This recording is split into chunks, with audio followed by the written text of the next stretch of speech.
പിന്നീട് നമ്മൾ സലാം വീട്ടുകയാണ്. സലാം വീട്ടുന്ന അവസരത്തിൽ നബി സല്ലല്ലാഹു അലൈഹി വസല്ലം സലാം വീട്ടൽ നിസ്കാരത്തിൽ നിർബന്ധമാണ്. ഇങ്ങനെ സലാം കൊണ്ടാണ് നിസ്കാരത്തിൽ നിന്ന് ഒഴിവാകുന്നത്.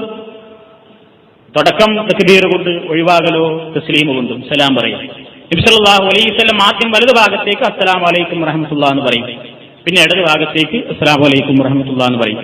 ചില ഘട്ടങ്ങളിൽ നബി ഒന്നാമത്തെ സലാമിൽ അസ്സലാമു അലൈക്കും വറഹ്മത്തുള്ളാഹി വബറകാതുഹു എന്ന് ഒന്നാമത്തെ സലാമിൽ മാത്രം വർദ്ധിപ്പിക്കാറുണ്ടായിരുന്നു ചിലപ്പോ എന്ന് സഹീഹായ ഹദീസ് അബൂദാവൂദും ഇബ്നു ഖുസൈമയും റിപ്പോർട്ട് ചെയ്ത ഹദീസിൽ കാണാൻ സാധിക്കും. അപ്പൊ അതുകൊണ്ട് ഏതെങ്കിലും ആൾക്കാർ അസ്സലാമു അലൈക്കും വറഹ്മത്തുള്ളാഹി വബറകാതുഹു അസ്സലാമു അലൈക്കും വറഹ്മത്തുള്ളാഹി എന്ന് പറഞ്ഞാൽ വസ്വാസ് ഉണ്ടാകേണ്ടതില്ല. അതും സഹീഹായ ഹദീസിൽ വന്നത് തന്നെയാണ്. എന്നാൽ ബഹുഭൂരിപക്ഷം സമയങ്ങളിലും റസൂലുള്ളാഹി അസ്സലാമു അലൈക്കും വറഹ്മത്തുള്ളാഹി അസ്സലാമു അലൈക്കും വറഹ്മത്തുള്ളാഹി എന്നാണ് പറഞ്ഞിരുന്നത്. എന്താണ്? നിസ്കാരത്തിൽ നിന്ന് വിരമിച്ച് നമ്മൾ ഇതുവരെ വേറൊരു ലോകത്തായിരുന്നു, ഇനി പഴയ ലോകത്ത് തന്നെ തിരിച്ചു വരികയാണ്.